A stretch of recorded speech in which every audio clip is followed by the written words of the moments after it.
आज के चौथे एपिसोड में आप सभी का स्वागत है। अम, हर हफ्ते की तरह मैं उम्मीद करता हूँ आप सभी सुरक्षित हो, सतर्क हो। आज के इस एपिसोड, जैसे पहले भी 3 एपिसोड में जैसे सौरभ जी ने सूत्र संचालन किया था, तो ये एपिसोड का भी सूत्र संचालन सौरभ जी करेंगे। So I am passing the control to Saurabh ji and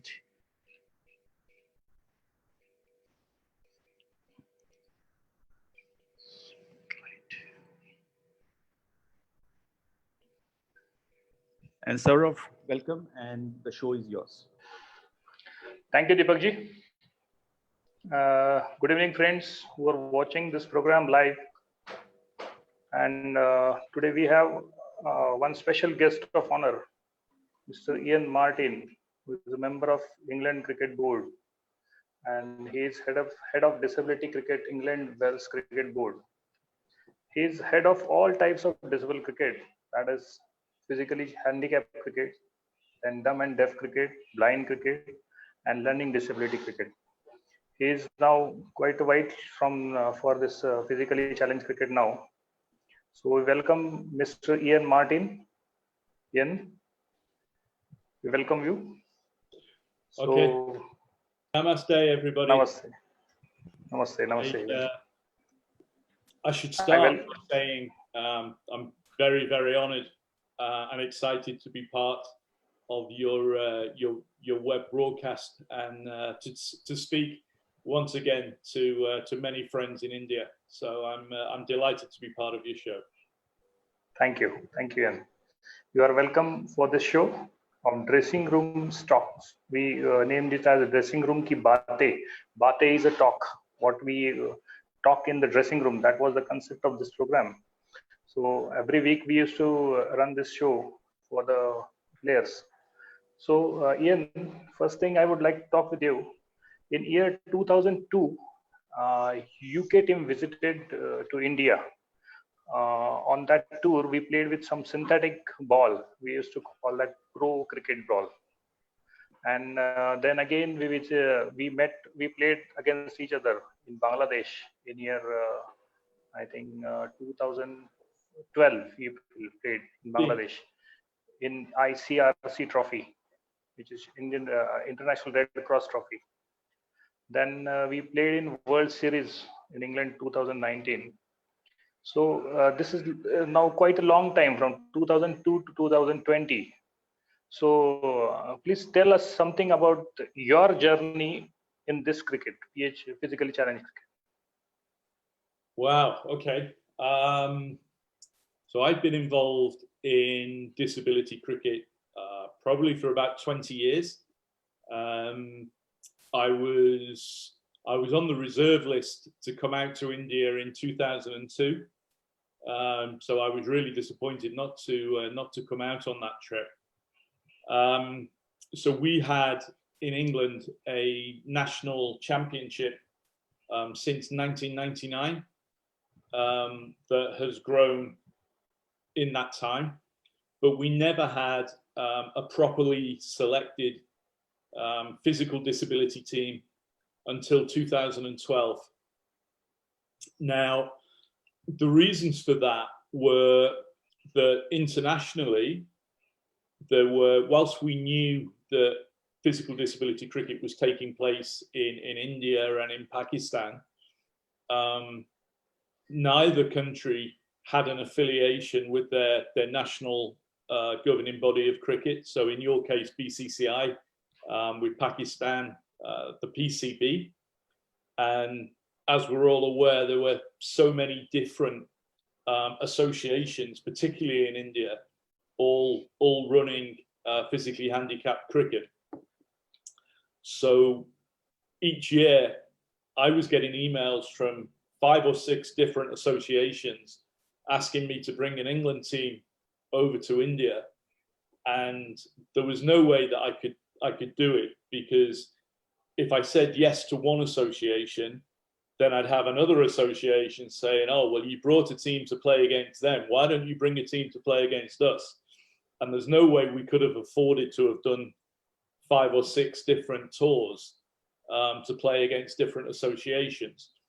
So the only way that physical disability cricket could get established globally was when all the associations in India amalgamated and worked together to produce one India team with a proper selection process to ensure that the best players in India made the India team. Now that was bad news for me, because of all the players that you have to pick from, you have some very, very, very good cricketers. So we knew that when India got together, they were going to be really, really strong. And that's how it showed itself last year in England. So for the good of the game and the development of physically handicapped cricket globally, the coming together of all these associations in India is the best thing that could have happened for the global game. And I appreciate that it's been difficult and there's been bumps in the road and it hasn't been easy for everybody, but I must ask you to stick with it and carry on the path that was started sort of 18 months or so ago, to further the work of Ajit Wadekar over many, many years, and for the benefit really of all the physically handicapped cricketers in India. Because we saw last year in England that when India comes together, how strong it actually is. And that will only get better and improve as the years go forward. Now, it was a similar situation in Pakistan, only they had less associations. I think they had 2 or 3. I think there's now only 2 associations in Pakistan, but I was able to do some work with the Pakistan Cricket Board and ask them to scrutinize the associations that were in existence, and they chose the Pakistan Disabled Cricket Association with Mr. Amiruddin Ansari, and that is the organization that the PCB backed.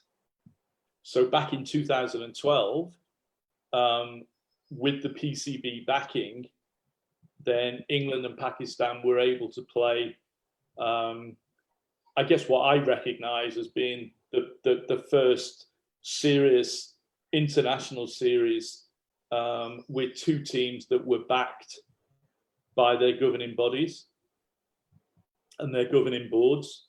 And we played that series out in Dubai because of the travel restrictions to Pakistan that we're all familiar with. Pakistan won convincingly. Then we played them again in 2014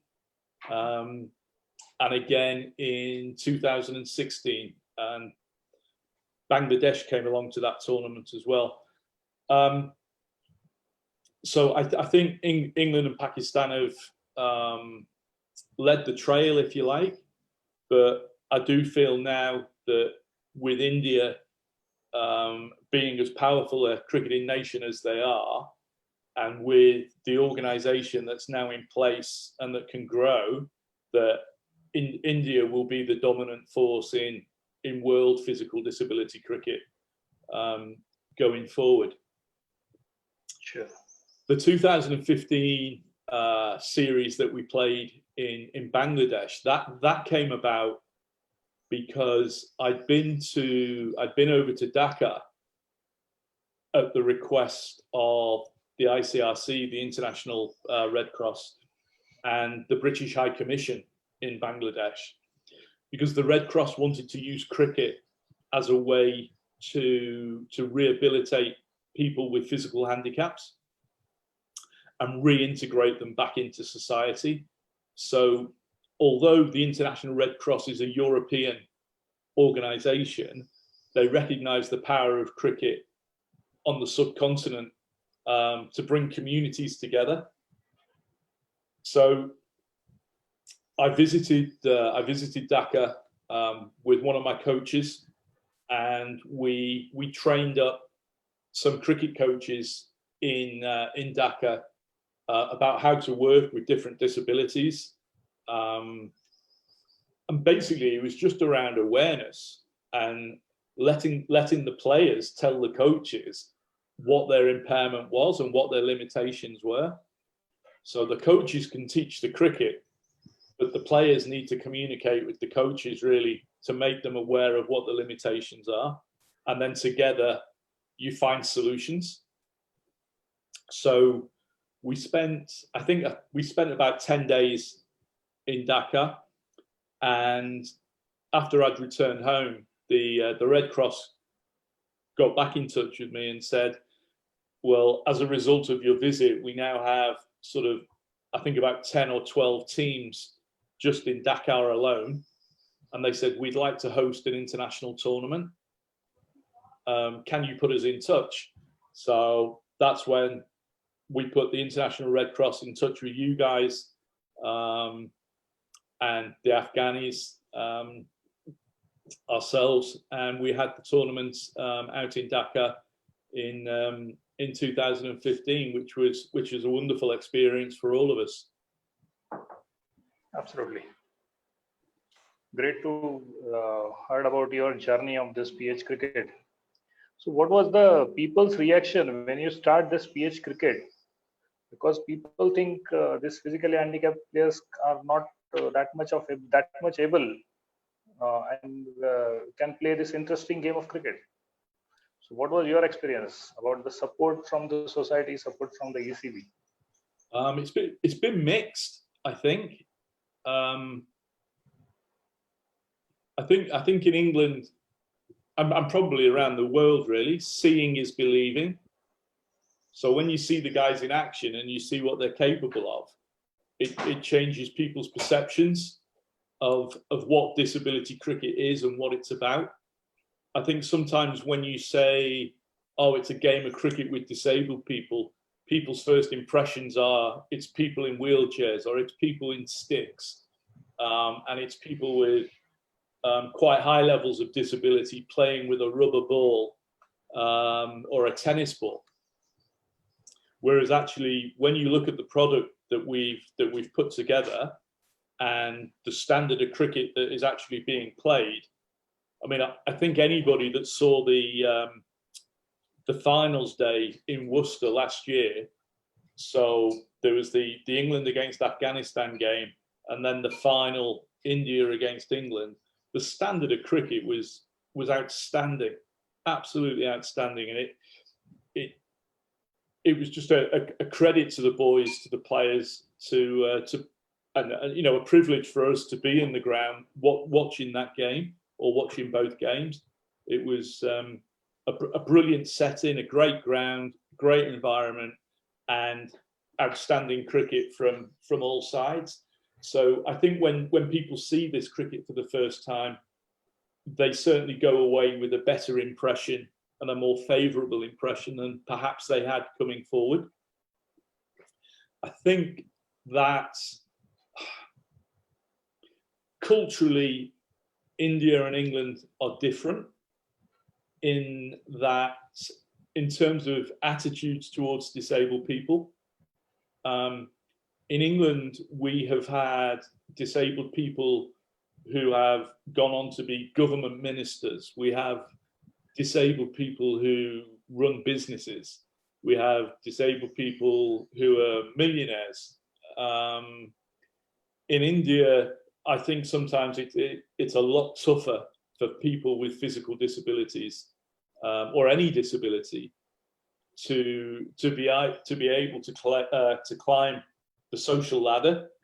I think in England, disabled people have expectations that they are able to go to school and that they're able to be fully employed and to lead lives that are no different to anybody else. So we have a massive equality movement in the UK where disabled people expect to have equal opportunities, and they are supported by the legal system and the law that when you're discriminated against because of your disability, we can take these people to court. I don't know how that works in India, or whether the system is as rigid or as strong. No, we are also improving here. Yeah. Okay. But I think I think where the two countries have quite a bit in common is that the general public don't always recognize people with disability as being able to participate in sport to a high level, or in society to any level. We still have to fight against discrimination and barriers to participation. So it's okay saying the system is there to support us. Culturally, we're not as far ahead as we like to think we are. Absolutely. Actually, India is also improving a lot nowadays. People from this category also proving themselves very hard, and government is also supporting very well in this session. So that was really great. That we need to explore this PH cricket talent all over the world. People should know that we are nowhere less than disabled people. Actually, yeah, during this World Series, some players have been proved that they are even better than the normal cricketers. They are extra talented. They are immense talent in them. So we need to explore them. We need to give them opportunity to explore them. Yeah, over to you. I think that certainly in England, the cricketers that we have now in our national squad, they come from mainstream club cricket. They don't play disability cricket domestically. They play good standard league cricket. So that has been a big change for us over I think the last sort of 5, 6, 7 years. What we're learning now is that there are a lot of players playing in Premier League cricket that have disabilities, but they don't see themselves as being disabled. So there's a lot of those guys that don't come forward when we do talent spotting or recruitment. A lot of those guys don't come forward because they don't see themselves as being disabled, because they've spent all their lives trying to overcome their disability in order to fit into mainstream society. So when we say, would you like to come forward and play for the England disabled team? They don't want to do that because all of a sudden they get labelled with being disabled, and they still see that as putting them at a disadvantage. Absolutely. And that's something we have to break down. Yeah. So we've started to get 2 or 3 now that are starting to come through and mentally address the fact that yes, they have a disability, and yes, they can play in a disabled sports team while still maintaining a mainstream life and still, living the same as anybody else would. What cricket gives, or what sport gives, I think, to disabled people is, or what sport does, it levels things out. If you're talented and you're good at what you do, then regardless of your disability, you can play against mainstream cricketers and be better than them, outshine them, and prove that you're able to take your place in the world and in their society. It's not something to be ashamed of. That's great. Thank you, Ian. Okay. In the last meeting, we invited Abdul Masood also, who had done a great job for Afghanistan cricket team. And in future, we are planning to call some officials from Pakistan and Bangladesh too. So we are starting this activity internationally. I think you also will love to join us again and again to improve this type of cricket. So what would be your idea to promote this connectivity for PH cricket? I think, look, we're all in a similar position globally at the moment, where we're all trying to operate under so many restrictions. I think once we're through the other side of COVID, then at the very least we have to get back to playing international cricket. We need to be able to get our product showcased again, so that people can see, you know, how good a standard of cricket our guys actually play. Only then will we start to attract more nations and more interest in what it is that we're doing. So I think we'd all agree that those of us that were in Bangladesh in 2015 and also came to England last year will see that over 4 years, the standard of all the cricket of all the nations had improved so much. And you know, in India are the prime example of that, with more structure, more organisation, access to better coaches. The performance of the Indian team last year was outstanding. So I think what we have to do is get more international cricket being played as soon as possible, so that we can broadcast, we can live stream, and we can get the product shown in Australia, in South Africa, in the Caribbean. I think Sri Lanka, I think if we can work with those guys, we could easily get them involved in whatever we choose to do next. But I can't believe that the product that we have isn't marketable, that there wouldn't be commercial interest in supporting our teams and our tournaments. Absolutely. I guess what we need to be is a lot more coordinated on a world level, to make sure that we can promote and market the assets that we have. Great. So we need to plan maximum international tours for these PH cricketers, and need to promote this activity all over the world. That is the basic thing. We combine, all the nations should be combined and try to arrange this to a maximum level. A small question for you: what is actually domestic structure for your PH cricket? Okay. For example, we India have 5 zones, like North Zone, South Zone, East, West, and Central zones. We have 5 zones. We are conducting interstate there, inter zones, then a national tournament. So, what is your structure, domestic structure? Okay, so our domestic structure, as I indicated earlier on, we have a national county championship that's been in place since 1999. So we have 39 county cricket boards under the jurisdiction of the ECB. Each of those county boards has disability cricket activity taking place. Great. 32 of the county boards have got teams that participate in our county championship. The county championship is 2-tier, so we have a league that is played with the standard cricket ball, the hard ball, and then we have a second tier that is played with a softer ball, and that's for players with higher levels of disability. So it's safer, and it promotes inclusion as opposed to elitism.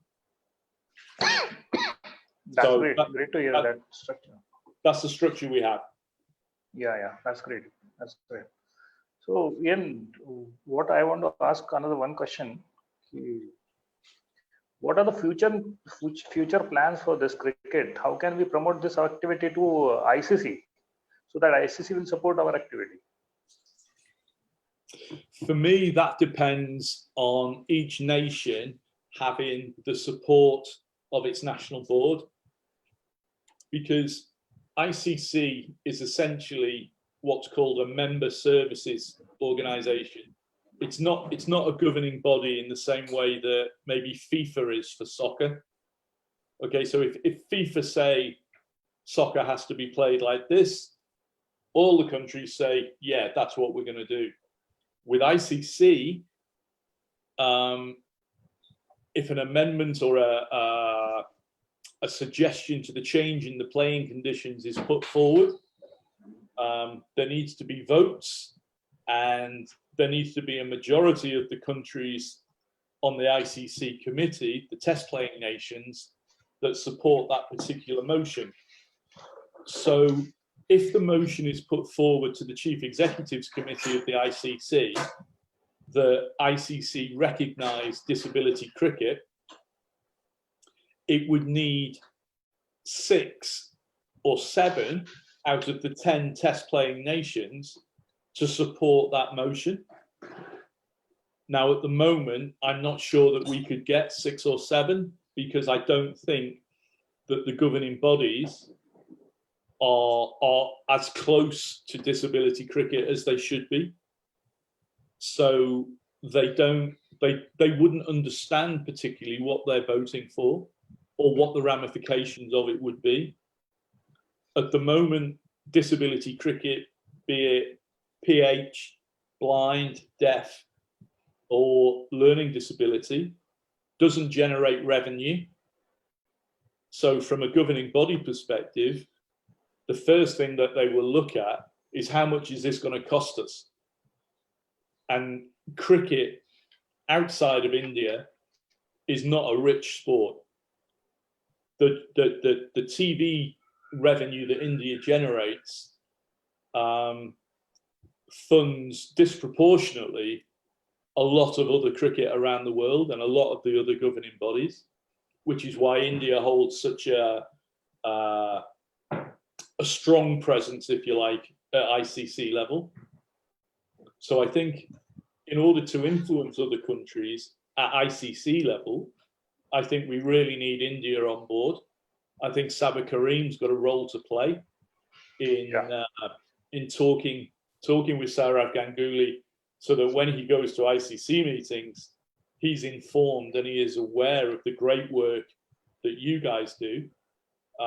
The fact that India are double world champions in blind cricket, you know, you've got the country has a real success level across all formats of disability cricket, and Sourav Ganguly needs to be aware of that, so that when he goes to Dubai for the ICC meetings and he's asked about support for disability cricket, he speaks from a position of knowledge and awareness.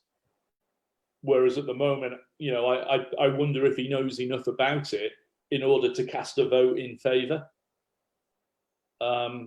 So making ICC aware has to come through BCCI, through ECB, through Cricket Australia, through the PCB in the first instance. Only then, if the ICC Chief Execs Committee then give a mandate to ICC's development staff to start supporting disability cricket more, then we have a chance of moving things forward. Absolutely. We need to do this efforts coordinately. We come together and we try. Everybody should try about it. I would like to introduce Prasad Desai. Hello, Prasad sir. The host is part. Hello. Yeah, Hello, tell Prasad me. Sir. Yeah. Yeah. As Ian mentioned, Yeah. Sabir Karim is a chairman of ICC. Sorry, he's a CEO of Indian Cricket in ICC. He's a representative. He is a representative in ICC. So what we can do by talking to Sabir Karim, actually he had done a great job for our Indian team of PH. Even as Ian mentioned, Sourav Ganguly also can do a great thing for our cricket. So what you suggest? What we can forward our ideas to Sourav Ganguly and Sabir Karim? Prasad Desai. Prasad, I think you're on mute.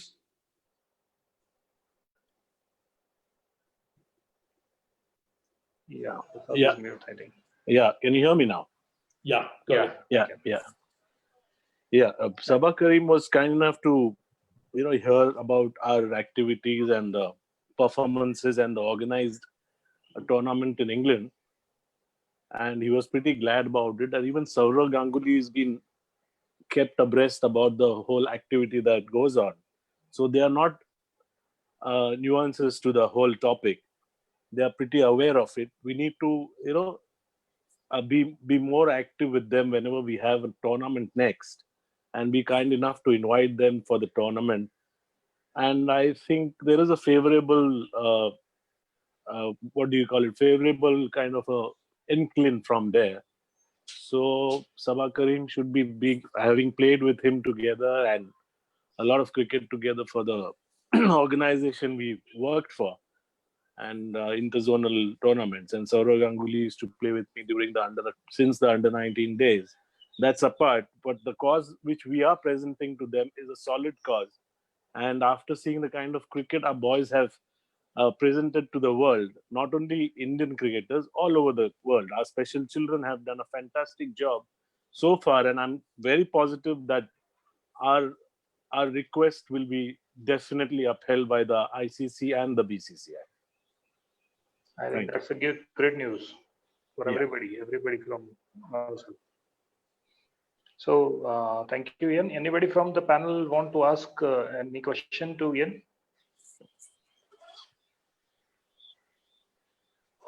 Yeah, Ian, something personal. How is Ian Salisbury's wife coping up?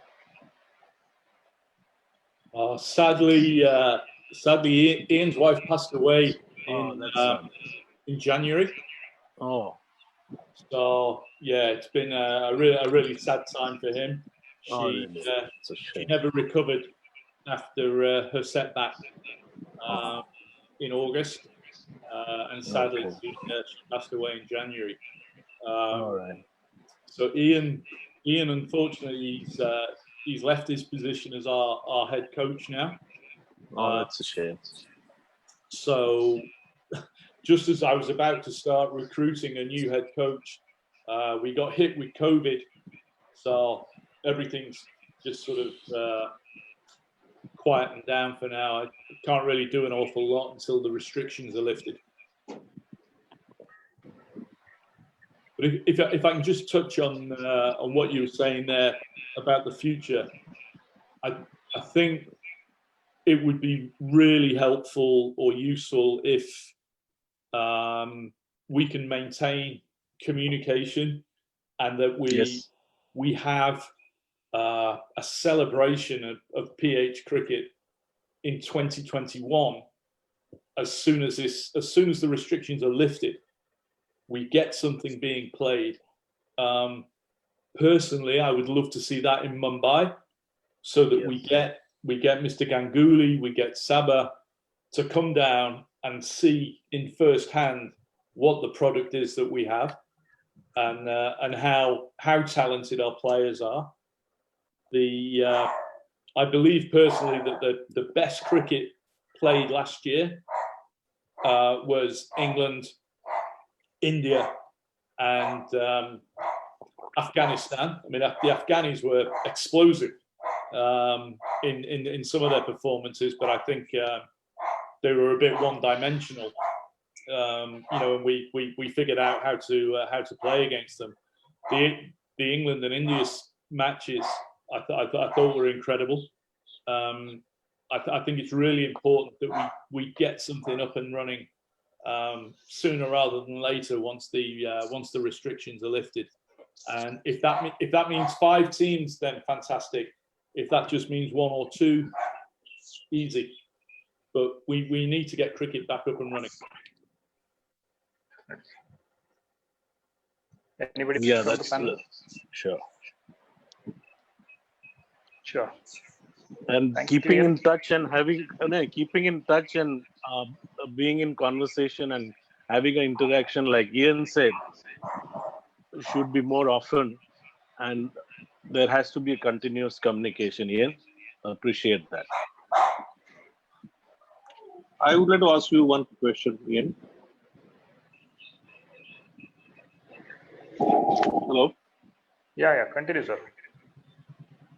Yeah. First of all, accept our condolence for your head coach's wife, and secondly, it's very sad news. Secondly, the question was that uniformity of the disability percentage. That is very important point, because you were playing with the 15%, we were playing with the 40%, other teams also playing with 40, 30. That uniformity should be maintained in the international level.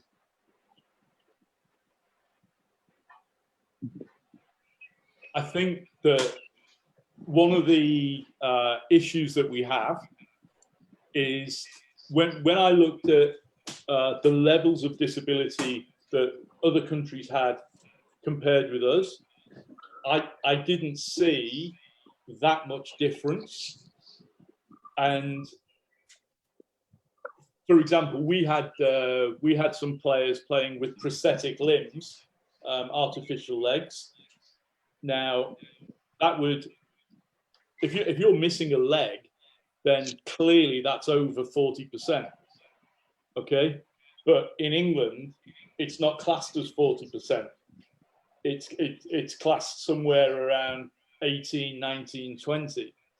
So the scales of the interpretation of the level of disability within each country is different. So whilst you guys say that your guys are at 40%, in England, we would probably measure some of them at around 20%. And some of our guys in England are 20%, but in India, they would be seen as 45%. So the levels of percentage are different in England than they are in India, but the disabilities are actually quite similar. I didn't think that there was a massive difference between any of the sides that played in the tournament last year. I was worried, as you are, Deepak, from what you've said. I thought there might be a discrepancy, but I didn't see one. What I saw was pretty evenly matched cricket.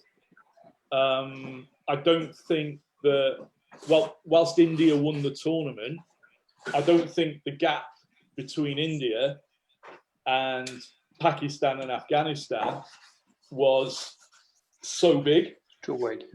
There was in India were the best team, but the gap between all five teams, I don't think was that big.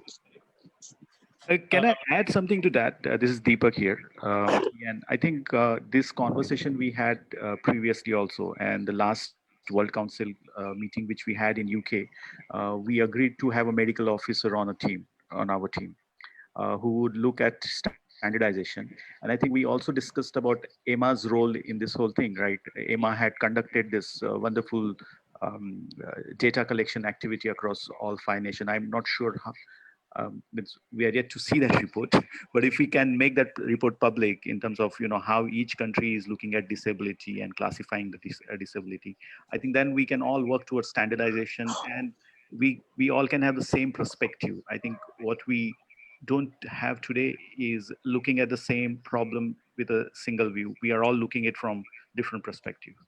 Yeah, and that was kind of the point that I was trying to make. The work that Emma did when she submitted it for her PhD, the research and the way that she undertook it was pass.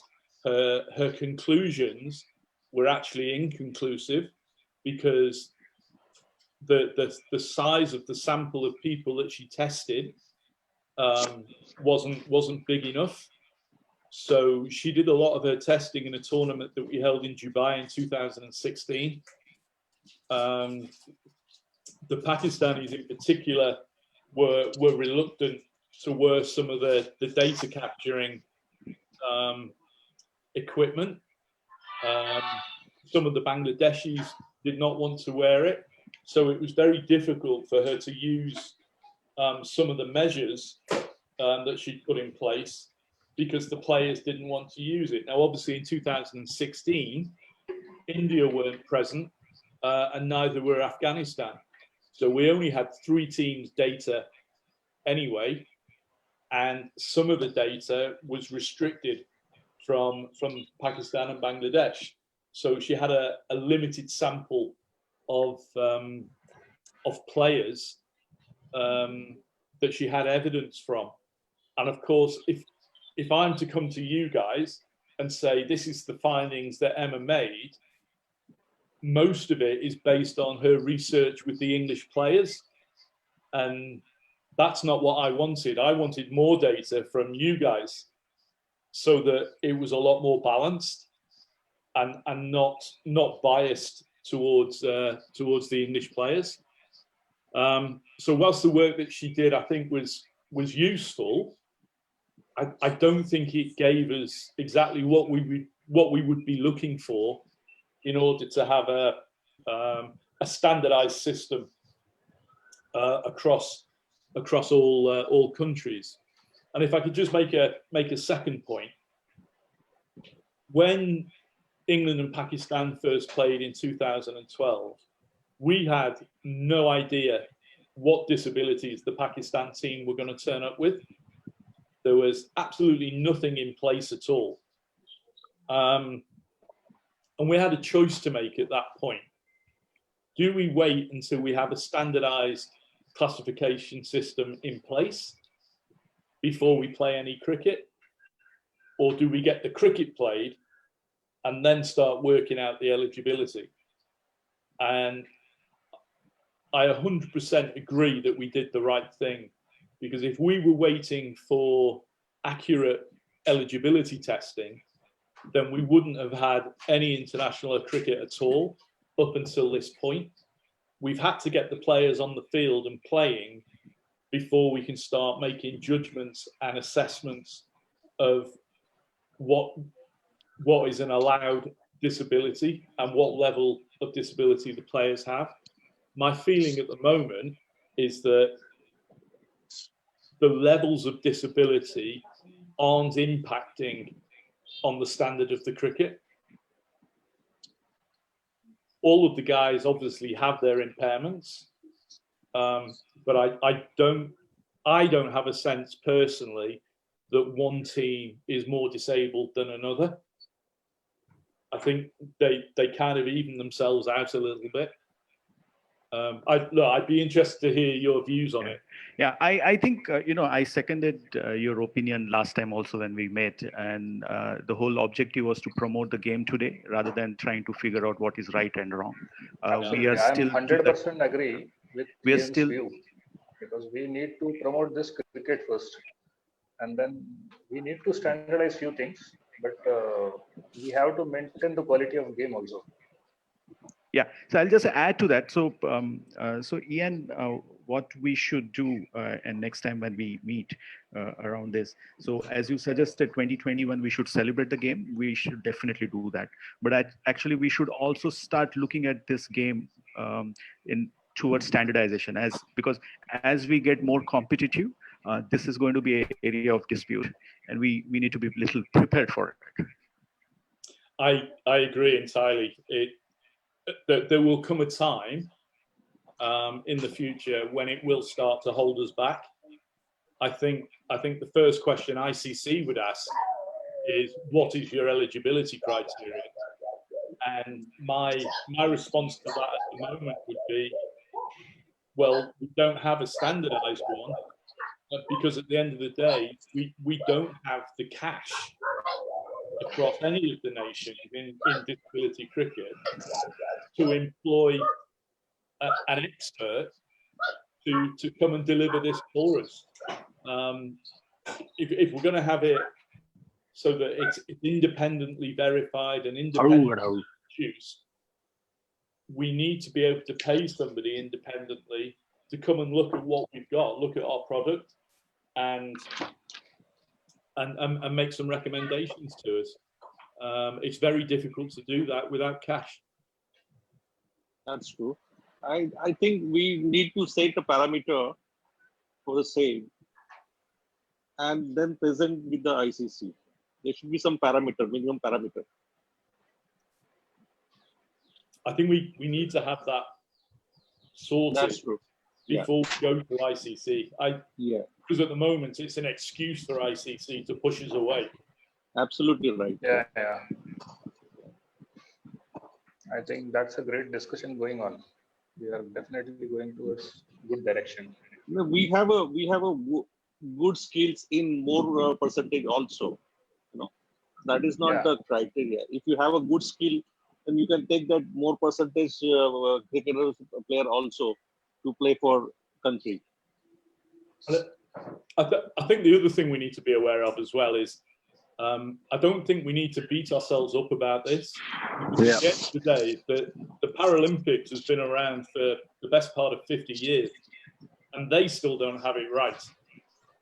Okay, so whatever we put in place is never going to be perfect. It will be a continuous thing that will need to be reviewed all the time. We will never have it right. All we will have is the best that we can do. Now, at the moment, the best that we can do is what we've got.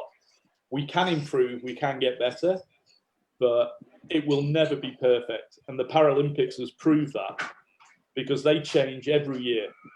They have people that train for 4 years and then get to a tournament and they're declassified on the morning of the event. We don't want to be anywhere near that. That's not fair at all. Actually, it is a continuous process. It teaches us every time. It teaches new things every time. So the criteria keeps changing every day.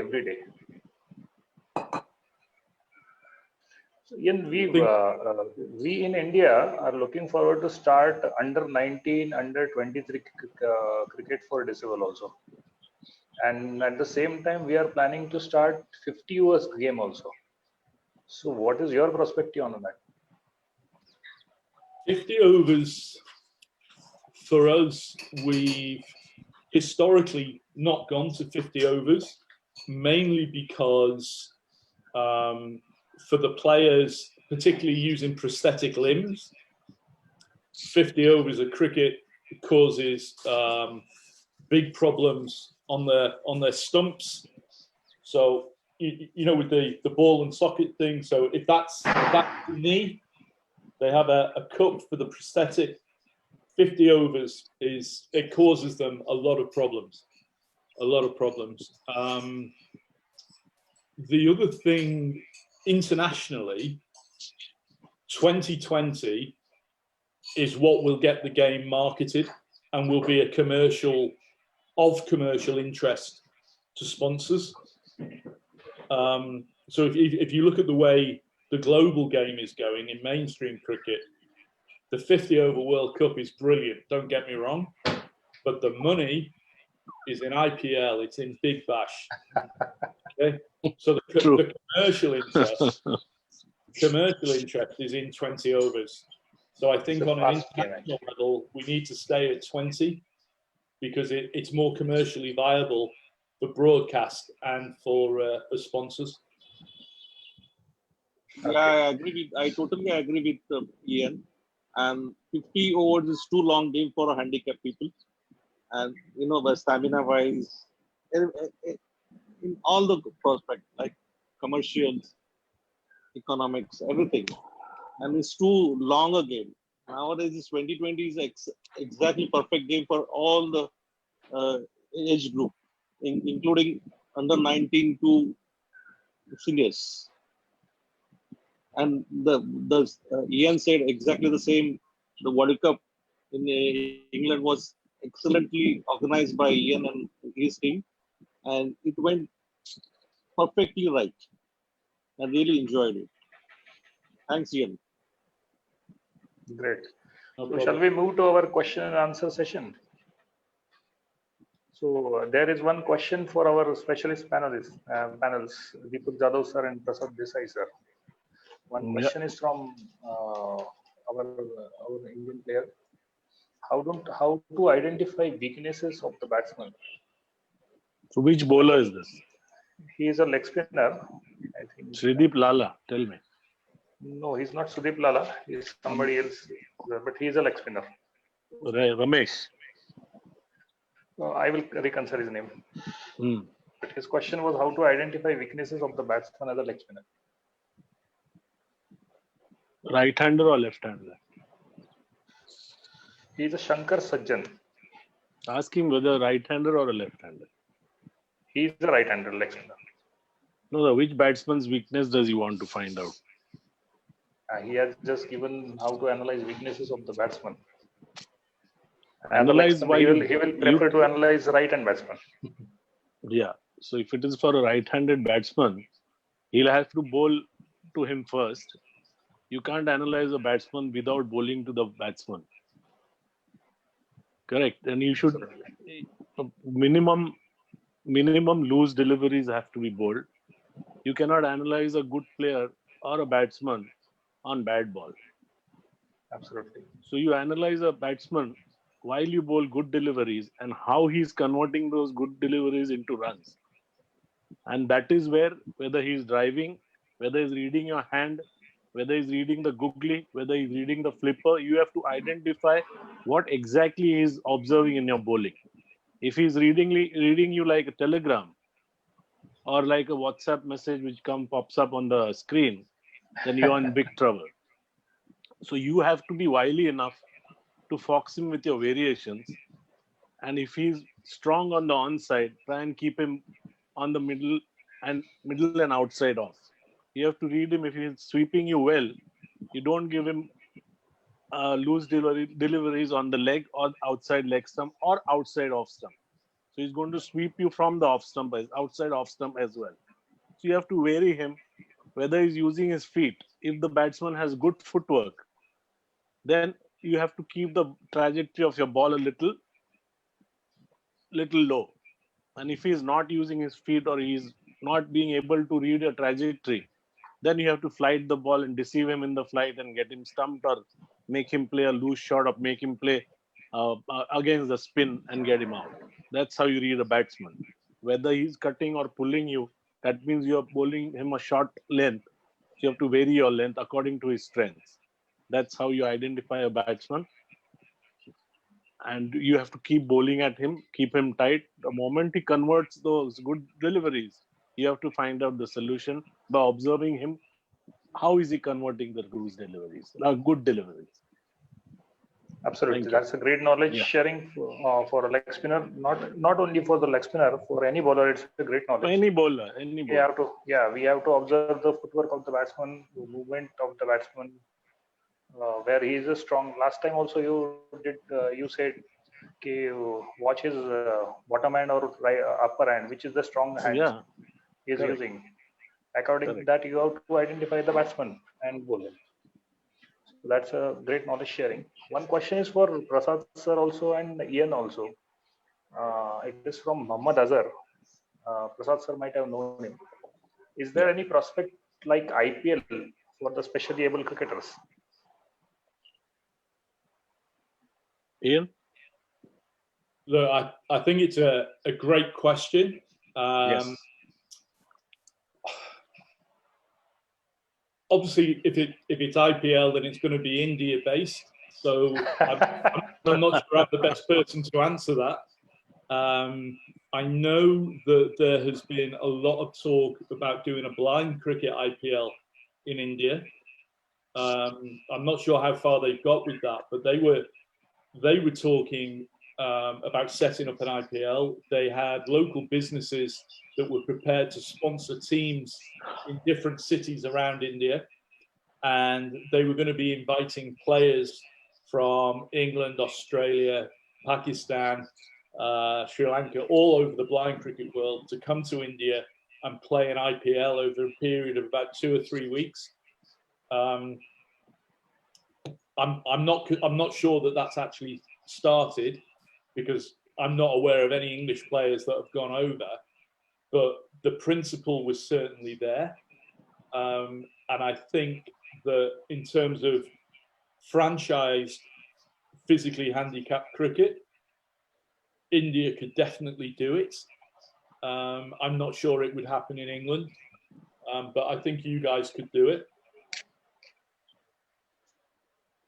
Certainly, because we'll have to look into the logistics of the whole thing. But I don't think it is impossible to have such kind of a tournament, and hopefully we'll have it soon. That's great news. We'll plan accordingly. We want your support also, Ian. And we can invite Okay. few foreign players also to come and play. Yeah. So it happens globally. Then only it will be IPL. Yes. IPL No, like it will. We need to give chances to players all over the world. It can't be restricted Absolutely. only for Indian players. See, Absolutely.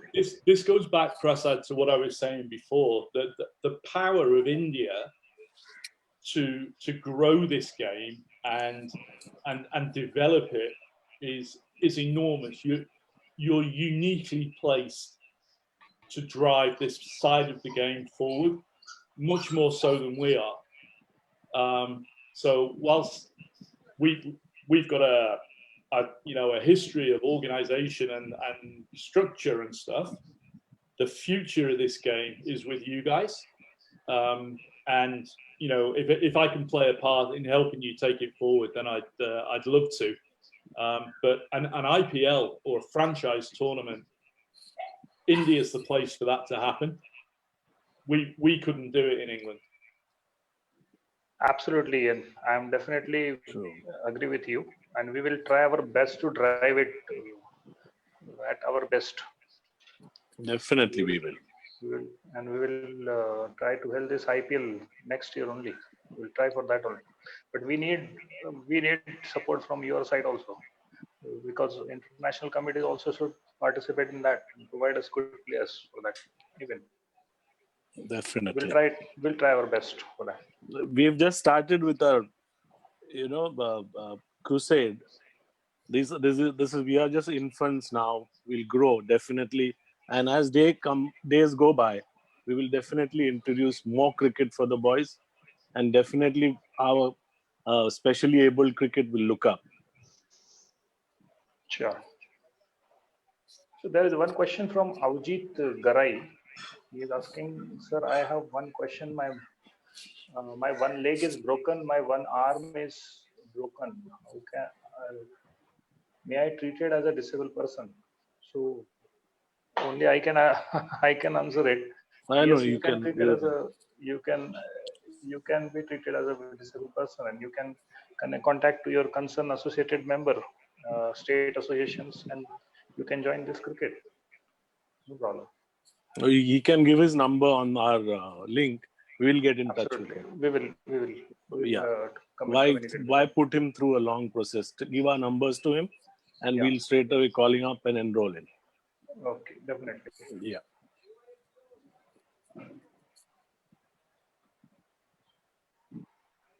Is there any question from players? Deepak Jadhav? Yeah. Deepak Jadhav Senior, sir. This question is from Anish Ranjan for you. And he says, how to plan 6 balls in an over? I try to ball the first 2 balls in stumps in length, then 3-4 ball will try to take wickets according to batsman. And You've just revealed a secret to the batsman. You can't plan. You can't plan. Domestic batsmen are watching this. Definitely they will come to know what Anish is going to ball. Especially left-handers. It is like a computerized thing. You can't just plan. Just go see the situation. What is he? What kind of batsman he is? What is the situation? And where is your field placing? You need to discuss with your captain, and then you have to plan and bowl. You just can't just plan. I'll bowl deeper to him. I'll bowl googly to him. I'll bowl this and this. Not like that. It should be there and there. Instantly, you have to decide. Absolutely.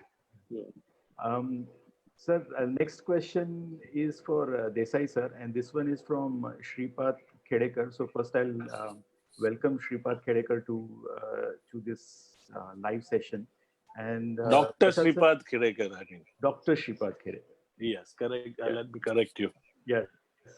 And Dr. Khedekar is a renowned doctor who treats great international tennis players. And if he gives me the permission, I will name a few. Otherwise, you can go to his website. He's an internationally known doctor who has passed his NDA exams, but being colorblind, he was not chosen for to represent the Indian armed forces. So that's a sad thing. Yes, Sripad, Dr. Sripad. Yes. So he's asking, what are the telltale signs that the batsman is going to go for a big one? I am asking from a bowler's perspective. That's his question. You don't give him runs, and he broadcasts it to the world that he's going to go after you. You keep him tight, and there are ants in his pants. So immediately he starts to do something new. You stick to your basic, and you have an upper hand. Unless Yes, he's Ian, Afghani, you want to you just know that he's going to go for you from the off. Yeah. Just don't give him runs for 4 deliveries or bowl him a maiden. And there'll be some anxious looks from the dressing room to him. And if he does the mistake, the batsman does a mistake of looking at the dressing room, certainly is going to give you a wicket. So keep your good work of keeping him tight, and then his feet are going to tremble and he's going to go after you. But sir, as a fast bowler yourself, right, and Yes. through your heydays of good cricket, sir, is there a body language which batsman has, which shows that he's getting anxious now? He just wants to go after you, or there's something which. Yeah, it is like when you're in the house with your wife, you know when she's angry. So the batsman is like your wife. Keep looking at him. Do exactly the things which he doesn't like, and there's a reaction. Don't give him runs. Beat him a couple of times. Show him that you are better than him, and then the colors come out. Sir, I'll ask the same question to Deepak Jadhav, sir. Now, since he comes from the batting family, I'll ask him. No, Deepak was a fantastic all-rounder. Let me correct you. Yeah, he was. But as a batsman, when did you had such anxious moment on the field where you had this urge to go after a bowler? No, but if you have the anxious moment, also you should not show to the bowler. Correct. That is the beauty of the batsman. Yeah. You have to play middle of the ball and don't show that what reaction you are going to give him. Mm-hmm. That you have to put it in the action only. Okay. Don't show. Okay. So I will tell you a very funny incident. This was shared by Mr. Venkatpati Raju, who played for India. Someone senior from the team, when he was bowling to Miyandar, someone came to him and told him, don't at all look at his face after you bowl or delivery. He will play 100 kinds of alternative shots and he'll confuse you. Hindi में बोलता हूँ कि वेंकटपति राजू को एक senior cricketer ने बताया था कि जब जावेद मियांदाद को बॉलिंग डाल रहे थे वो, तो जावेद मियांदाद उनको बॉल फेंकने के बाद इतने अलग अलग शॉट्स खेल के दिखाता था कि बॉलर नेक्स्ट बॉल कहाँ डालू ये सोचता। तो सीनियर क्रिकेटर ने उनको सलाह दी कि भाई बॉल डालने के बाद चुपचाप अपने रन अप पे चले जा, जावेद का मुंह मत देखना। I'll tell you one more incident. Can I share my incidents? Yes, sir. Please go ahead. Yeah. This is, as Deepak you said, as a batsman, I was playing Wills Trophy final in Delhi, in Firozshah Kotla. Yes. And we were batting, we were chasing, and I and Suresh Shetty, we were last pair, and last over of Madan Lal, and we were also last pair, and we needed I think 6 runs in last over. So, and Madan Lal never knew that I was a regular batsman in the Bombay team in the club cricket and all. I come around 4 or 5 number. And he thought he is just a tail end of last batsman. And he gave me he bowled regular bowling, but I, hit him for a sixer and we won the match. So I kept myself cool. I did not show that I am a regular batsman. and we won that final, Wills Trophy final against Delhi. And that time, Kapil Dev told Madan Lal, he was watching the match from the dressing room, from the pavilion. I'll tell you in Hindi, the way Kapil Dev told Madan Lal, Bombay का छोटा बच्चे को भी कभी easy नहीं लेना. Okay, that means I'll just explain. I'll tell you in English that Kapil Dev told Madan Lal that don't take anybody easy, even a child of Bombay, easy. Take it very seriously when you bowl to Bombay kids. That is the instance. That is you should not show that you are what kind of batsman you are and what is your anxious to do. Yeah. Okay. Sir, now that I would like to share one thing. Yes, sorry, go ahead. Prasad sir has mentioned his name, Mr. Javed Miadar. He was that type of person who used to play with the mind of the bowler. Most of the time, yes. I heard bowler used to play with the mind of the batsman. But he was the only batsman in the world who used to play with the mind of bowler. One incident of about Dilip Doshi was also heard by Mr. Sunil Gavaskar. Sunil Gavaskar, sir. Yeah.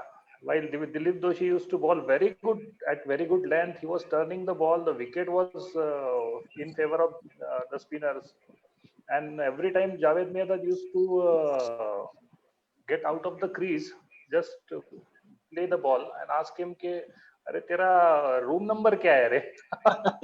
What is your room number? Yeah, what is your room number? And he annoyed Dilip Doshi. Or at the end of the day, he had, and Gavaskar in the slips was laughing.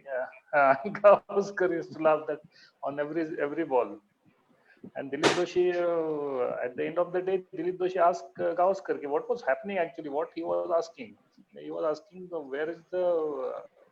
what is your room number so that I can hit a six in your room. No, pavilion. Dilip Doshi asked him after 4 or 5 overs, Yeah. why do you want my room number? Yeah, but he disturbed him. He didn't give his wicket to Dilip Doshi on that day. No, he was thinking about what he's talking, not about his bowling. Absolutely. So some batsmen are also like that. Yes, Ian. What do you?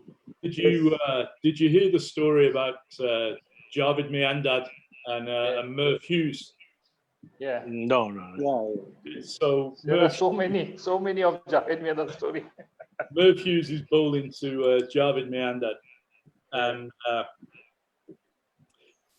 Merv Hughes he's out bowling him. Miandad can't lay a bat on him, and Merv Hughes has gone down the track and he started giving him some answers, and Miandad turned around and said to him, "Who are you talking to? You're nothing but a fat bus conductor." And, Merv Hughes goes back to his mark and he comes in and he cleans him up, but clean bowls him.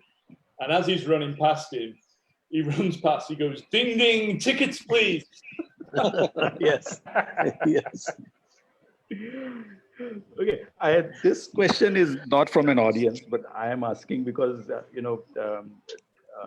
Deepak Jadhav, senior sir, mentioned about the Bombay players, even from a child from Bombay can, give a tough competition. So this question is to Jadhav sir as well as Desai sir. And Ian, excuse me for using my vernacular language because that's so. There's a word for in Marathi called khadus. Khadus is somebody who's stubborn and adamant. Yeah, and so, sir, Mumbai ke players, they are known for their khadus attitude on field. So they are very stubborn.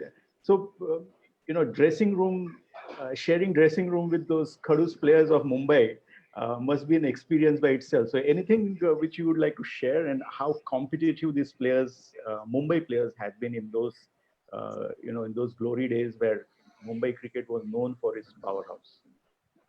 Jadhav sir, you first, and then I will extend it to Prasad sir. Okay. It was a great privilege to, share dressing room with legends like Sunil Gavaskar sir, Venkasarkar, Sandeep Patil, Ravi Shastri, and all legends like Ashok Mankad, Paddy Shivalkar, Karsan Gowri. When I came in 15, Bombay 15, I was a baby of the team and I was scared. And that time, Gavaskar sir was a captain and Ramakant Desai sir was a manager. There was no coaches as such that time. On any senior cricketer, they used to come as a manager and coach. And there was no need of coaching that time because all these stalwarts used to come. I think I was baby of the team and only me, Ravi Thakkar and Kiran Mokashi and Rahul Mankad, Zulfikar Parkar. They were not test players and all others were test players. 7, 8 test players were there. And my experience was, I just used to watch all these legends, their body language, how they talk, how they prepare themselves, and how they make and all these things. It was great experience with them. It's like a classroom, and the captain used to be like a head coach, and he used to decide all this, how they wear, how they keep their bats, how they keep their clothes, how they wear their clothes and all, how they prepare themselves, and how they make the strategies and all. I can tell you one incident is that we were playing a Wills Trophy final against Delhi, Delhi in Calcutta, Eden Garden. And all stalwarts were out of India, they were on tour. And Ashok Mankad, we used to call him Kaka, he was the leading the side. And we all were youngsters, like except Balwinder Sandhu, Suru Nayak, and Rahul Mankad. And all youngsters like, Shishir Ratangadi, Lalchand Rajput, Chandrakant Pandit, Ravi Thakkar, Gulam Parkar, Zulfikar Parkar, and who else? Raju Kulkarni. We got out at, our batting was first, and we got out at 145 only in 50 overs. And Kaka, Ashok Mankad was captain, and he scored 54 not out, something like that, in 145. And during lunchtime, he called everyone.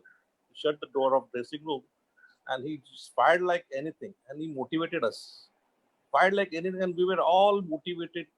You are Bombay youngsters, Bombay next line of strength, and you're getting out at 145. I'm the highest scorer at the age of 50. What is this nonsense? I want them out in 100, and we got them out in 100. We got them out in 99. The way he led the side, he was a fantastic captain. He was a fantastic leader and good strategy maker. He used to check. He used to read the batsmen and change the fieldings and the bowlers also during that 10 over spell also. He gave me 2 over spell, and he could take out my 10 overs with the 3 wickets, valuable wickets during that 50 overs, and we won that tournament. We won that final. So this is how you learn from all these great stars. Thank you, sir. That's excellent. Yeah. Thank you, sir. Excellent, sir. Sir, the same question. I think Ian wants to talk to. Ian. Go ahead, Ian. Sure, you're right. Look, it slightly unrelated to the question that you were just talking about, but I wanted to share this story with you. On Friday evening, just gone, the England physical disability team held a meeting using these video conferencing facilities like we're using now, and we held a quiz, and one of the questions was who hit the biggest six in the 2019 World Cup. So we're all scratching our heads. Oh, must be Chris Gayle or Ben Stokes. And Chris Gayle, Ben Stokes, the guy from India. The guy from New Zealand, Jimmy Neesham. Who was it? So all these answers came in. And the quizmaster said, no, you've all got it wrong. Oh, geez, it must have been one of them. And he said, no, he said, the biggest six hit in England in the World Cup in 2019 was Suganesh in the final at New Road. Yeah. One on the fourth on floor. the third tier. It's still traveling. Yeah, it's still traveling. It's landing in Sussex. Yeah. So, Ian, there is a compliment for you from our local state association, a president of local state association, Gujarat Cricket Association. He's the president of Gujarat Cricket Association, Gurnam Singh, who complimented you. He wants to say thanks to Ian for wonderful World Series held in England. Thanks from all the players. Yeah. Yes, over to Deepak. Yeah. Sorry, Ian, you were not on the live, so if you can replay that action. I'm back on. Yeah. Thank you very much. Sorry, the spotlight was on Saurabh, so I missed that. So thank you so much. Sir, the next question is to Desai sir. Desai sir, this question is from Avnish, and Avnish is saying that whenever he tries to bowl a swing, when he's trying to swing the ball, his ball pitches a little further. Ball आगे हो जाती है और थोड़ी ज़्यादा his ball pitches little further. उसका ball थोड़ा आगे गिरता है जब वो swing करने की कोशिश करता है. अगर आपको so his question is how do I fix this? पहली बात तो आपको गेंद स्विंग करनी है अवनी, तो आपको ऊपर ही डालना पड़ेगा. अगर आप शॉर्ट बॉलिंग करोगे तो बॉल स्विंग नहीं होगी. जितनी हवा में बॉल रहेगी, गेंद रहेगी, उतना ही स्विंग होगा. तो लेकिन आगे का मतलब हाफ वॉल ही नहीं होता. 3/4 लेंथ जिसको बोलते हैं, शॉर्ट ऑफ लेंथ से थोड़ा सा आगे डालना है. जहां से बॉल अंदर या बाहर होती है, अंदर वाली बॉल लेग स्टंप के बाहर नहीं डालनी है, ऑफ स्टंप के बाहर डालते हैं.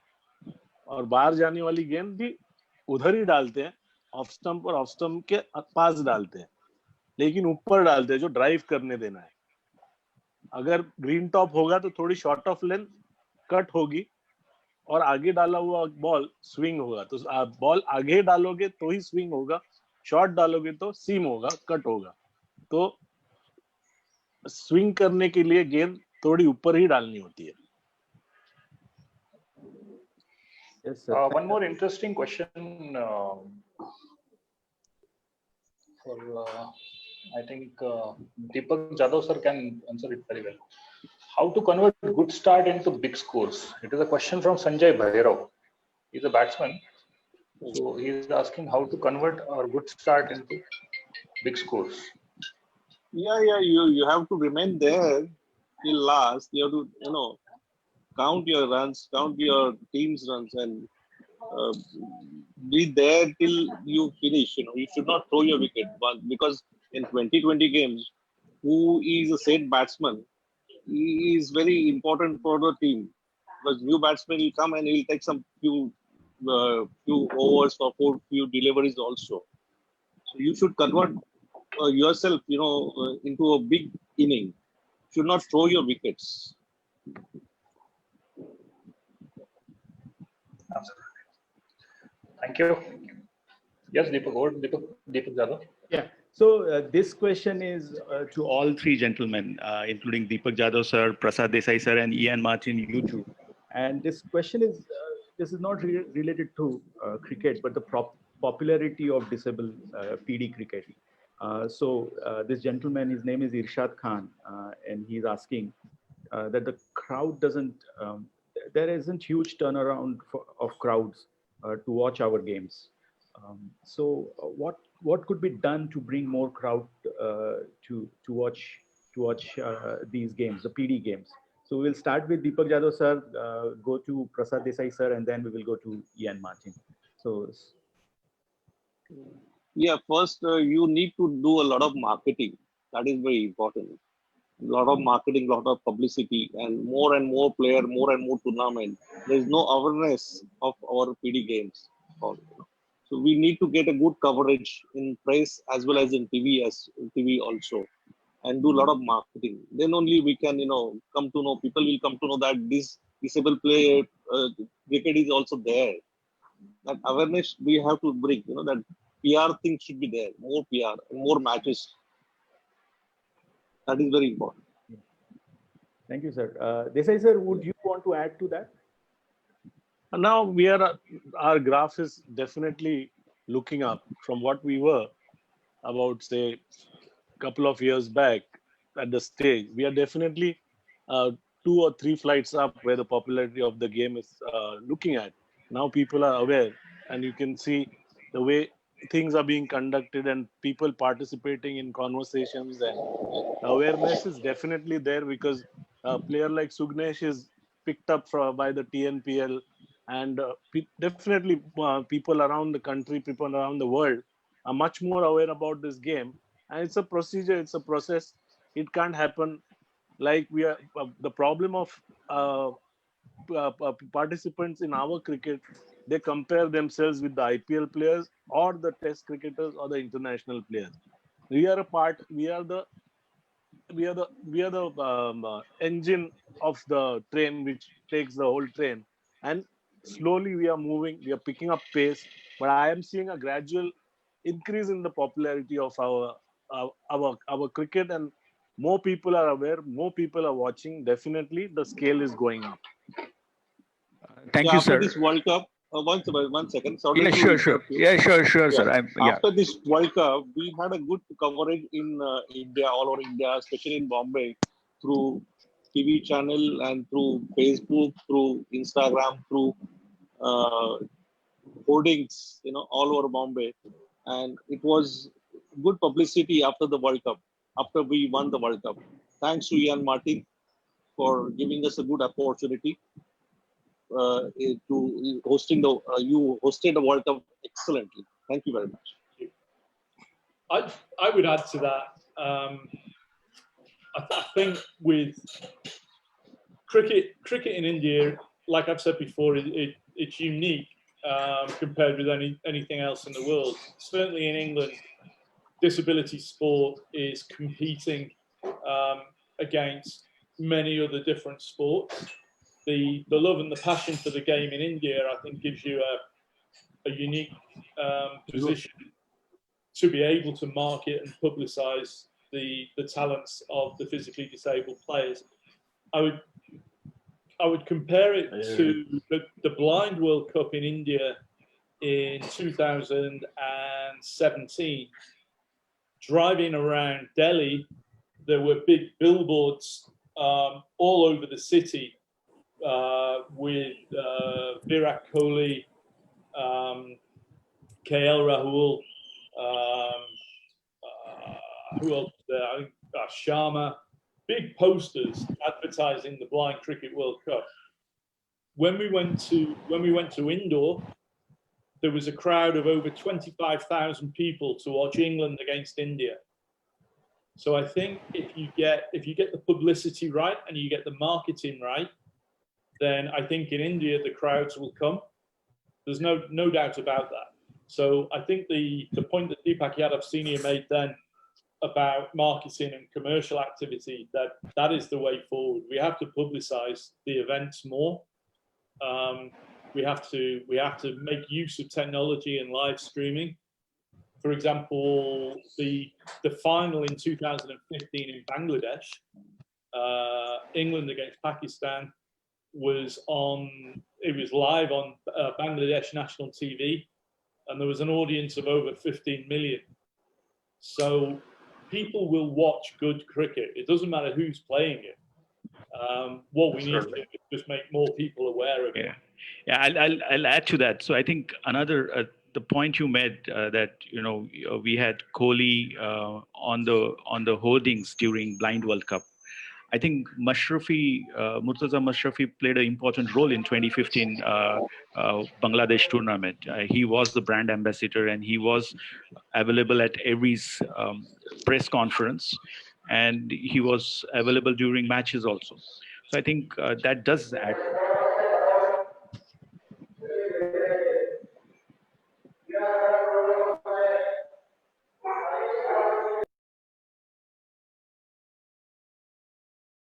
sorry about that. There was some background noise over there. So to you, Ian, to that point, that having a brand ambassador of repute brings attention, and I believe people will come to our ground just to watch a cricket played differently by differently able people. But I think the competitive in the game makes it more interesting. I think so. I mean, we tried really, really hard last year to get one of the senior England players to be an ambassador for our World Cup, but we couldn't get close to them because of the Ashes series that we had back home, and also the ICC World Cup as well. So there are a lot of demands on the senior players' time, but I think the closer relationship that you guys will build with BCCI through Saba, and the links that some of you will have with some of the senior administrators there, that will help. I mean, if trying to get Kohli to be a brand ambassador will be really, really difficult, I think, because of the demands on his time. But maybe somebody like MS, who has an affiliation perhaps with injured soldiers, for example, and understands how cricket can be used to rehabilitate people who have suffered traumatic injuries, he might be a good guy to go after. And you don't need him on an hourly or a daily basis. You need him 2 or 3 times a year, just to advertise your activity and what you're doing. And if we do something to showcase physically disabled cricket after the lockdown, I'm sure somebody like him would want to put his name to such a tournament. But that always comes back to, as well, the credibility of your administrators and organization. These guys won't put their names to something that is not organized well. So the fact that all the different associations have now come together and is being led by you guys, gives it a real opportunity, I think, for somebody with a big name in Indian cricket to come alongside and be a patron or an ambassador for your program. Yeah, thanks, Ian, for those good words. We have been 30 overs our clock, 30 minutes over our clock, and I don't know how the time flew so fast. So if we are okay, we'll take next 2 questions, which are up here, and then we will call a day. We are okay with it? Everybody okay to take? Yeah, hurry up. Yeah. All right. So this question is from Ramesh Naidu, and I'll club 2 questions together. They're kind of similar, not exactly. And this is again for all 3 of you. Ramesh is asking how important it is for the team management, which is the captain and the support staff, to maintain the balance in difficult situation, in crisis. And there's a similar question, not directly around that point, but Ajay Shah is asking, if there had been incidents where captain has been harsh on fielders or they after losing matches. So I think this question is around support network for teams. How do you look at support networks play important role in this, in building a good team? We'll start with Ian, and then we will go to Desai sir and Deepak Jadhav sir. I think the role of the captain is absolutely paramount, because there's only so much that the team manager, the coaches can do, and their influence is prior to the game and after the game. Once the team cross over the line, the captain is in charge. If performances haven't gone well and perhaps you've lost the game, then the captain and the managers have to be balanced and considered in how they give their feedback. Sometimes after a game, immediately after a game, isn't the time to do it. There is a great program on Amazon Prime called The Test, which follows the Australian team in England last year.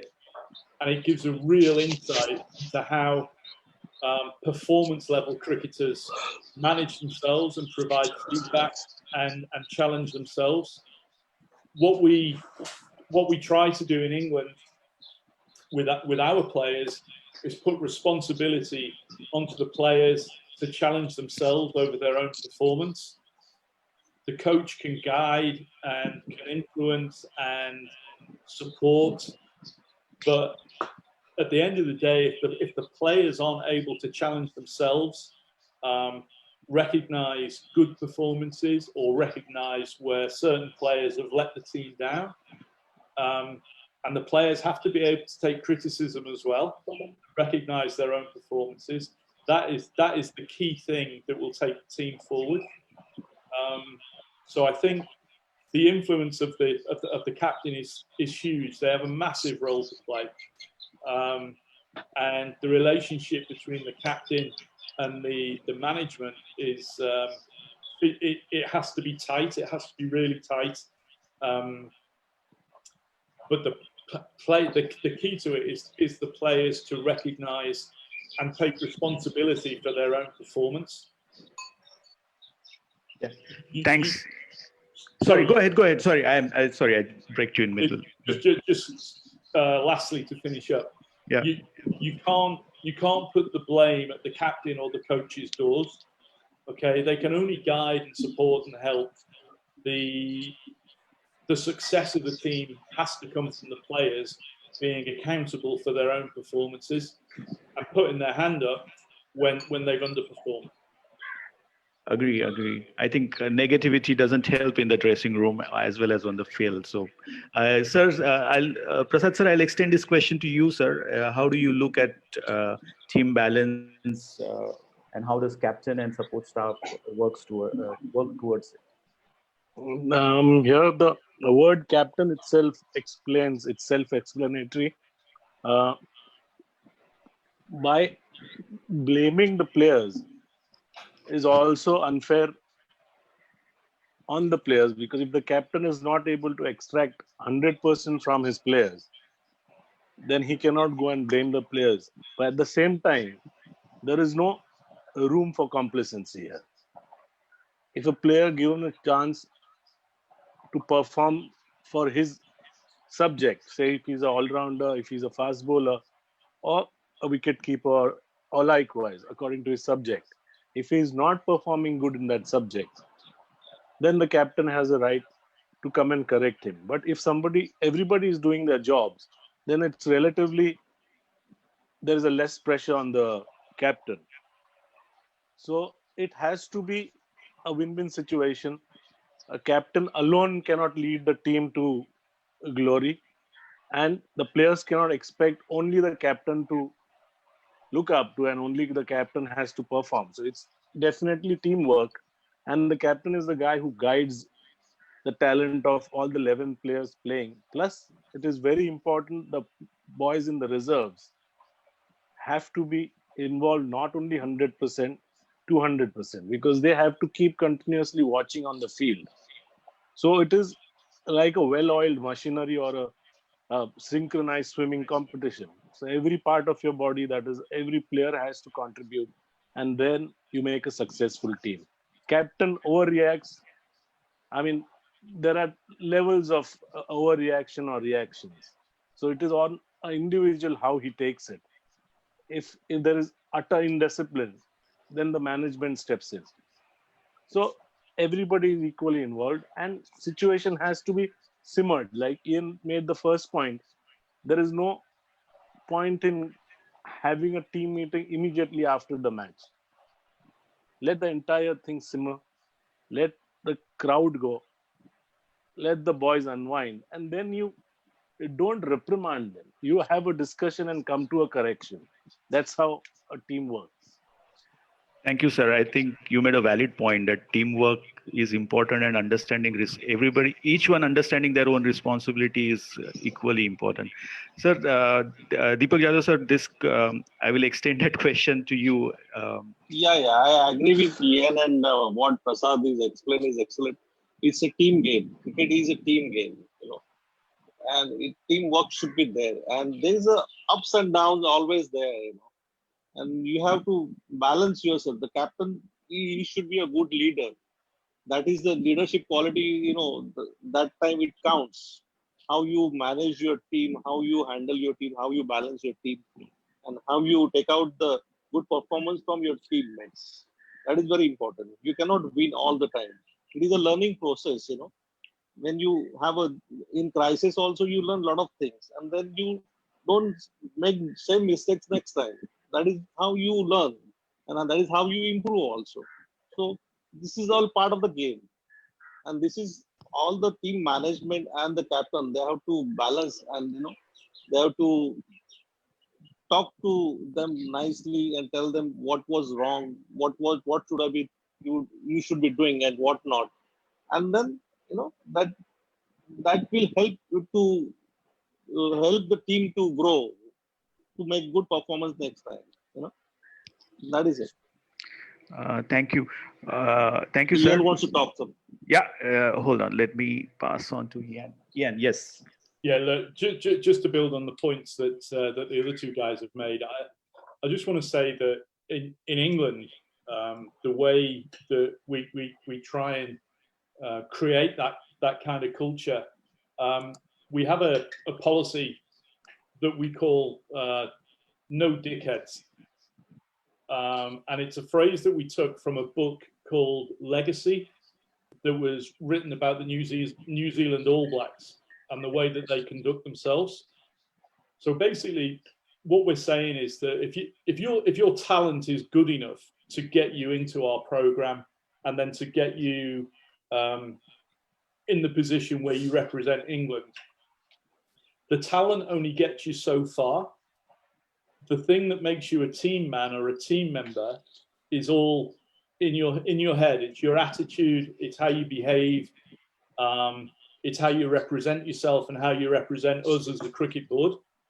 So you could be the best player in the world, but if you don't act correctly within the dressing room, if you're forever criticizing other players and not helping to build the team spirit and make the team work, if your only contribution is on the pitch, then in our environment, you won't last very long.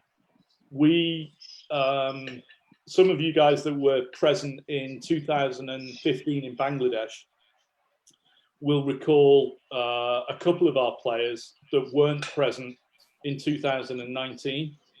And that was because their influence within the dressing room was such that it didn't allow other players to flourish. They were really, really talented guys, but because they were forever criticizing other people or not adding to the culture and the camaraderie and the team spirit within our group, we let them go. And you have to be prepared as a captain, and I think as a head coach and as a management group, to be able to be strong enough to say, look, you might be a really talented player, but you don't meet the values of our team and you don't contribute to the overall team spirit and team bonding that we want to encourage. So it's for us, it's not just about your playing ability, it's also about your behaviors and your attitude within the team group. Yeah, lovely. So let me add to this, if I'm allowed. I was actually going to add you to the conversation, Prasad. Yes, that is why I'm requesting the team management, the head coach, and the support staff to collectively make a report, which I had mentioned some time back, of the tournament which was conducted in England, which we fortunately won.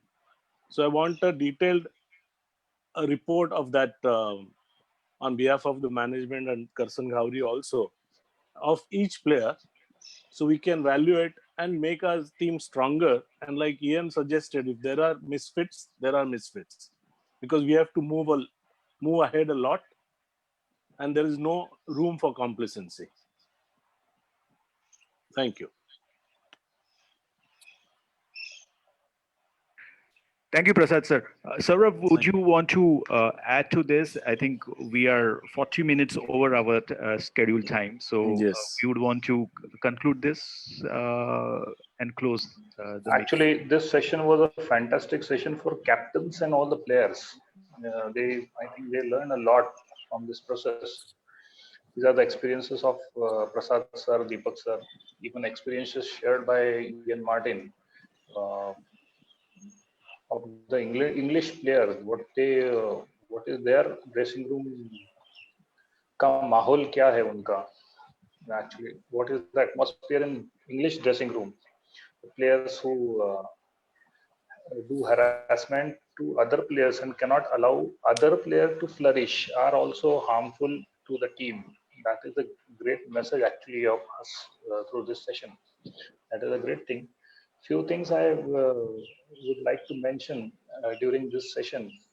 People not actually connected with this PH cricket get participated in our session are responding to our session. That is a big achievement I think we have made from this our fourth session. One sentence what Ian has mentioned, people want to watch good cricket no matter who is playing it. That is a great actually motivation for our organization. We people are from organization actually, and that is a great motivated speech actually. People want to watch good cricket, not no matter who plays it. That is a great thing to promote our cricket. Okay, what actually he wants to say, people will definitely come and watch our game if we produce some good talented cricketers in our matches. While we are watching this final of the World Series in England, I never felt we are watching some different cricket other than normal cricket. The players were playing fantastic cricket, and everybody from the pavilion, everybody from the other places were watching who were watching that cricket. You'll never feel that that is a PH cricket. Some disabled people are playing those cricket. So people will definitely promote our cricket, definitely appreciate our efforts if we produce good talented cricketers in ourselves. Yeah, Ian, you want to say something? Yeah, I'd just add to that. I think the thing for everybody involved in physically disabled cricket, we've all got our physical challenges and our physical limitations, but first and foremost, we're cricketers. The disability comes afterwards. Okay, our issues are physical. People can see that we've got impairments and our own issues to deal with. But what you can't forget is even in the mainstream game, people are battling all sorts of different things in their own lives. So there'll be lots of people playing cricket all over the world once this virus has passed, that they're turning up on a Saturday to play their club cricket, that might be going through a divorce, they might have lost a child, they might have been made redundant from work. Everybody's got something going on. With us, we have a disability, but first and foremost, the thing that holds us all together is the fact that we're cricketers first and foremost, and you have to recognize that you're a cricketer and not a disabled person, because cricket is the thing that holds us all together. Absolutely true. Absolutely true. One thing mentioned by Ian is he mentioned we should look for some players like MS, who will be the brand ambassador of our PH cricket for the next day. We will definitely try for some good cricketers should join our to promote our cricket.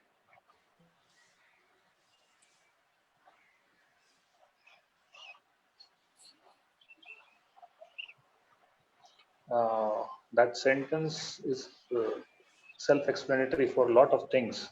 like an organization. We are also working as a team.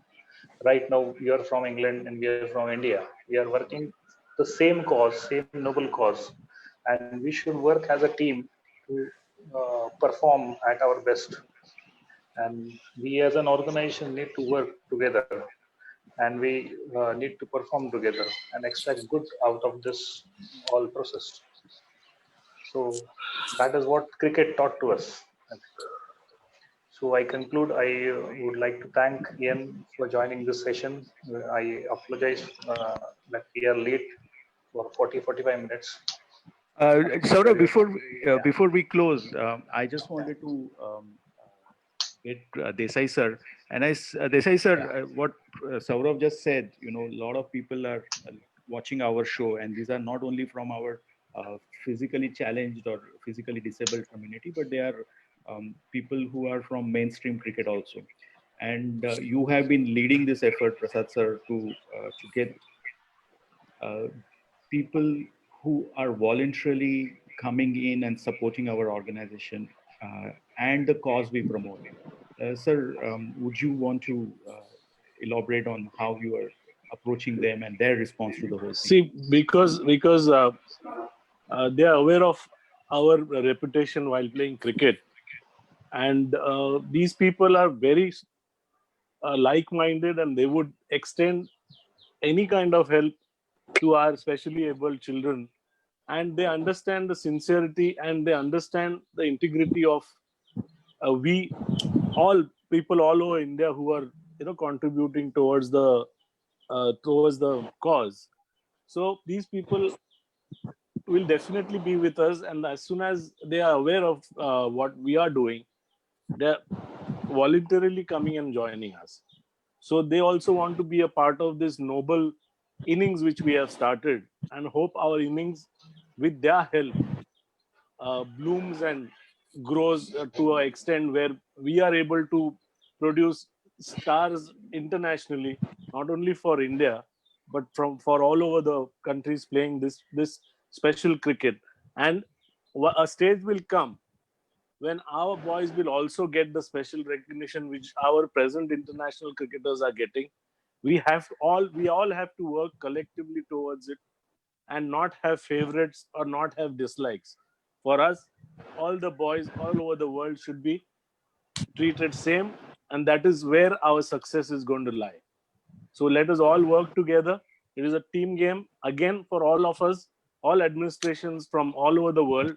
Let's all form a group, work together, and give these boys something good and better in near future.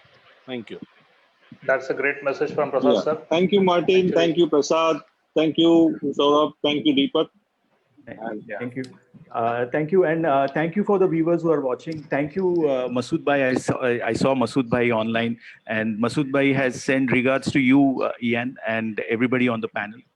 Thank you. Thank you, Masood. Thank you. Thank you. And with that, we will close the Facebook Live session. Thank you, everybody. Thank you, all the audience. Yeah, thanks, Ian, for your time, and hope everything is in place soon.